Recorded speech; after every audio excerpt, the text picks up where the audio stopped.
Swalpa Adjust Maadi. I'm sure all of you have heard this phrase at some point or the other in your stay at Bangalore. Whether you're a local Bengalurean or you've moved into the city and made it your home, this is one of the most common phrases that people use in the city. It just means adjust a little.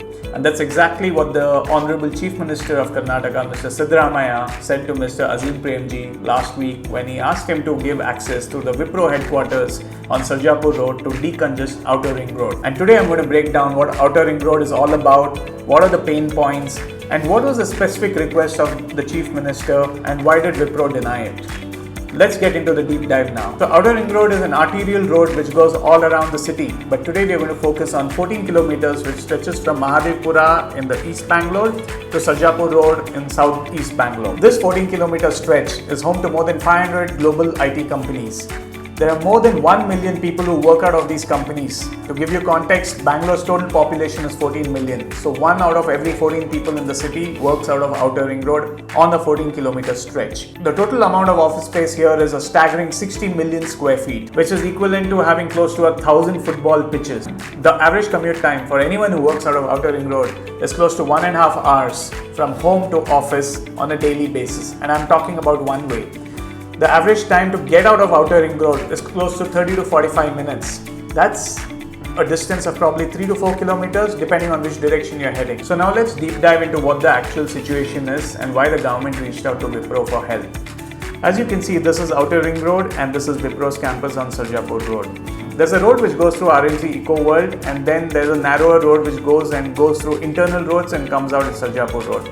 Or you can take Outer Ring Road and come to Sarjapur Road, which typically takes on an average working day of 20 to 40 minutes for a distance of only 4 kilometers. That's approximately a kilometer every 10 minutes, and that's like walking speed, right? So this leads to massive congestion on the Outer Ring Road and resulting in overflow traffic on this stretch of Outer Ring Road going to HSR layout and further down Sarjapur Road. So the government's request actually makes sense because it's trying to reduce 30% of the traffic on this stretch of Outer Ring Road by bypassing this entire stretch and going through RMC Eco World and through the Wipro campus and coming onto Sarjapur Road. It would make the lives of commuters easy and definitely decongest the entire area.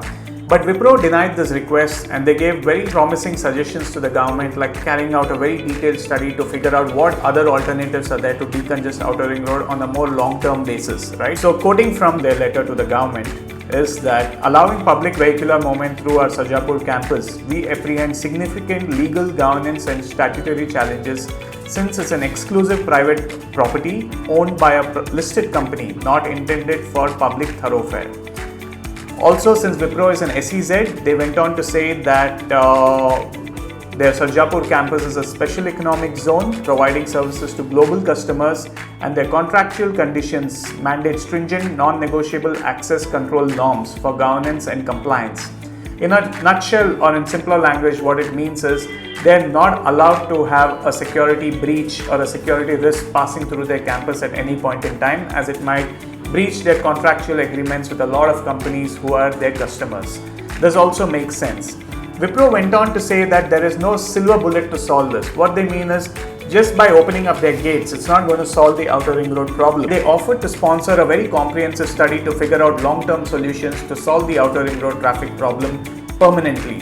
They said that the government needs to carry out a scientific study led by an entity with world-class expertise in urban transport management.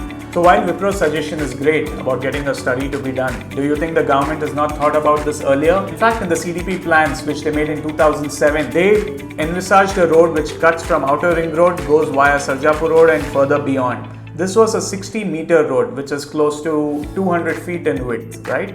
This road unfortunately has not seen the light of day because of a lot of encroachment and a lot of development on the path of this road. Okay, so what other alternatives are there? So there was also a 15-meter road which was supposed to be cutting from RMC Eco World straight through and cutting to Sarjapur Road. This road today exists in bits and pieces, right? Again, it's a lot of encroachments, a lot of buildings have come up on this road, because of which the government has not been able to develop this road to the full 15-meter width that it envisaged. And on the right of this road is the Wipro campus. So ideally, if the government acted upon these CDP plans, today they would have had two roads which were cutting from Outer Ring Road to Sarjapur Road, and they would not have to ask any private entity like Wipro to give thoroughfare through their property, right? Now let's look at the bigger picture on what other road networks could have decongested this whole mess. The most interesting bit of infrastructure which was proposed in the CDP 2007 was a road which goes from Outer Ring Road straight through till Panathur and Gunjur Road. This was a 45-meter road, again a very massive initiative. And the sad part is this road is half completed. Today you can actually drive down 50% of the road and then you hit a dead end. Why has this road become a dead end? That's because there's a large land parcel of forest area which is yet to be acquired to build the road on. And there's the railway line, which is the famous Panathur underpass, where there's a lot of flooding and traffic jams through the year, right? So the government has not been able to acquire these parcels and create this bridge of 45-meter road connecting Panathur, Gunjur to the Outer Ring Road. If this gets done, the probable traffic density on the rest of Outer Ring Road will drop significantly. Like that, there are a lot of roads which the government planned out which unfortunately have not seen the light of day. The biggest game changer in this entire equation is going to be the Blue Line Metro getting operational. It was supposed to get operational in late December 2025, but now the projected date is December 2027. Once this Blue Line is operational, it's going to decongest Outer Ring Road like no other initiative that the government takes. So what do you think of the government's request and Wipro's denial? Do you think it's fair on either sides? Please leave your comments below. And don't forget to subscribe to our channel to watch more videos like this about Bangalore, about real estate and everything in between. I'm Ashish Acharya, founder of PropSearch. Thank you for watching.